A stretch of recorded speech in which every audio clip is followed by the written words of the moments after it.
faire juste un commentaire sur le risque de la prédiction, ou en d'autres termes, comment la mesure peut créer la maladie, qui est un facteur que vous avez un peu mentionné, mais qui est à mon avis important dans certains troubles, c'est le stress. Par exemple, dans les troubles psychiatriques, il y a eu tout un travail pour essayer d'identifier les patients à risque de développer des troubles de type schizophrénie. Et une des limites de cette approche, c'est qu'on s'est rendu compte que dire à une personne, vous avez un risque important de développer une schizophrénie, augmente le stress. On sait que le stress, c'est un facteur de risque de la maladie et que ça... Comme l'eczéma, c'est le même mécanisme que l'eczéma. Oui, il y a des pathologies où cette prédiction agit physiologiquement. C'est vrai. Plusieurs.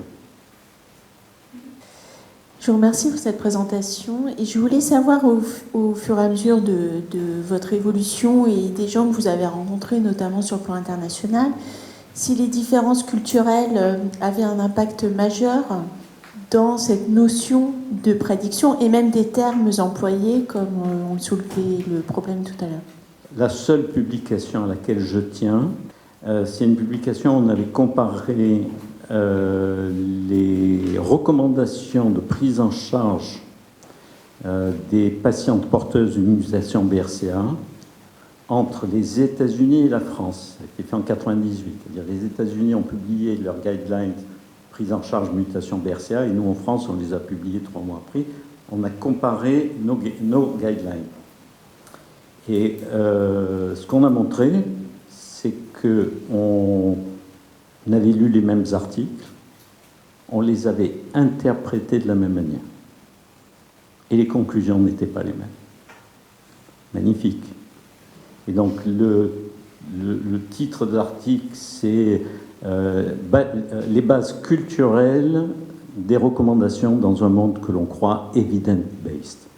L'exemple le plus marquant, c'était sur l'autopalpation. Nous, on avait marqué. L'autopalpation ne sert à rien. Ça, j'ai démontré que c'était capable de sauver la vie de personne. Les grandes études randomisées ont montré que le taux de mortalité est le même. Donc, nous déconseillons l'autopalpation qui augmente l'anxiété, qui transfère la responsabilité sur les femmes et compagnie. Les Américains ont écrit l'autopalpation ne sert à rien, des grandes blablabla, comme nous. Et ils ont dit, nous recommandons l'autopalpation, qui est une manière d'empowerment et compagnie.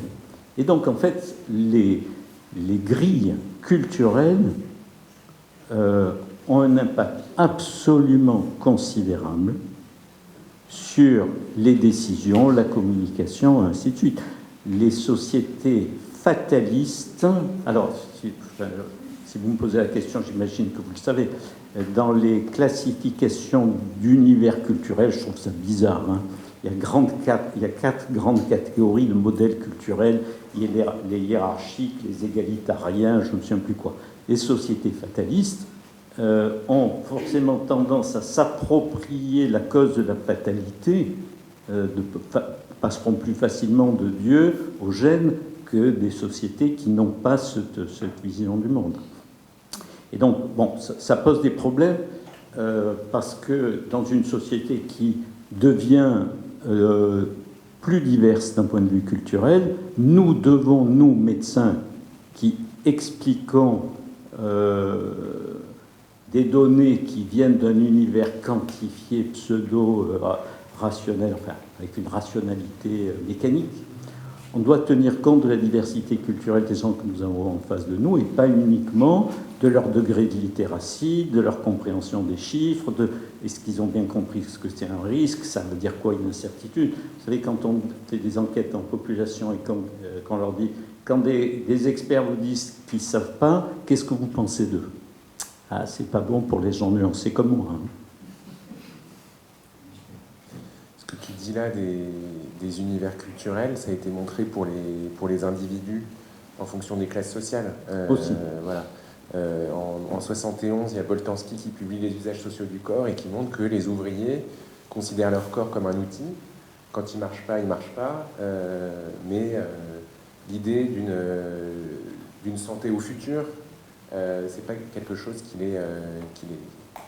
leur importe, puisque leur priorité est ailleurs. Il faut que le corps fonctionne pour pouvoir travailler, etc. Donc il y a aussi cet élément social davantage que culturel qui entre en compte, je pense. La différence d'espérance de vie entre la France et la Tanzanie, c'est 45 ans. La différence d'espérance de vie entre la grande précarité et quelqu'un qui est riche, c'est 16 ans. La grande obésité, c'est 12 ans. Le tabac, c'est 10 ans. La précarité simple, c'est 7 ans. Et BRCA, c'est 2 ans si on ne fait rien. Donc voilà, le code postal est plus prédictif en moyenne que le code génétique. Dernière question. Oui, la question, je vais être très brève. Alors, moi, j'ai travaillé ma thèse sur les vaccins thérapeutiques anti-cancéreux. Du coup, je connais que l'intérêt de la prédiction dans l'approche, dans la prise en charge des cancers en immuno-oncologie. Du coup, je sais que l'intelligence artificielle a vraiment abouti à court-circuiter de longues années de recherche et tout dans la prédiction de quels sont les LT qui vont être plus adaptés pour le développement des vaccins et tout. Du coup, je sais que l'intelligence artificielle a sa place dans la prise en charge de différentes pathologies, a sa place dans la médecine, mais d'un autre côté, je sais qu'il y a d'autres disciplines qui sont un peu, je m'excuse pour le terme, marginalisées, telles que l'éthique, telles que l'économie, telles que parfois on parle que la médecine, c'est mon avis personnel, ça n'engage que ma personne. Du coup, je sais qu'on est en train de faire progresser la médecine coûte que coûte, et c'est bien de faire ça. Mais on doit voir, comme la médecine, elle est à ce stade-là patient-centered, l'humanité, elle doit être citoyen-centered, c'est-à-dire que le citoyen, il doit être au centre de nos intérêts. Il y a la médecine il y a une flèche qui va de la médecine vers le citoyen, la philosophie aussi, l'éthique, l'économie, c'est un tout. Et je ne sais pas si on a une réponse actuellement à ce genre de questions. Est-ce que l'éthique, vraiment, elle peut être un peu liée dans la prise en charge politique et sociétale pour faire progresser la médecine et voilà. Alors, énormément de questions dans une question courte. Simplement, déjà, l'intelligence artificielle, je pense qu'il faut distinguer l'intelligence artificielle type boîte noire, qui ne vous dit pas pourquoi tel patient va répondre à tel traitement, de l'intelligence artificielle explicite qui vous donne le mécanisme d'action. Alors, nous, quand on faisait avant des régressions logistiques, c'était pour prédire les réponses ou l'apparition des maladies. C'était explicatif. Les boîtes noires correspondent à une certaine catégorie de production de connaissances, les essais pragmatiques. Un essai pragmatique, comme son nom l'indique, c'est A est mieux que B, je ne sais pas pourquoi. Donc déjà, c'est pas pareil. Donc ça, il faut bien distinguer ce qu'on est capable de comprendre.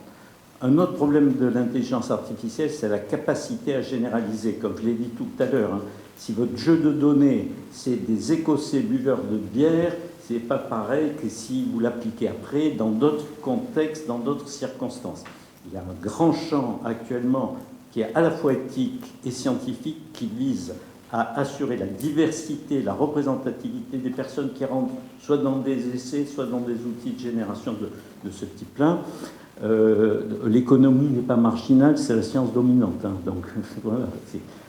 Et déjà, à partir du moment où vous faites un classement, vous en disant c'est marginal, mais c'est un concept économique. Donc, vous voyez, c'est pas du tout ça.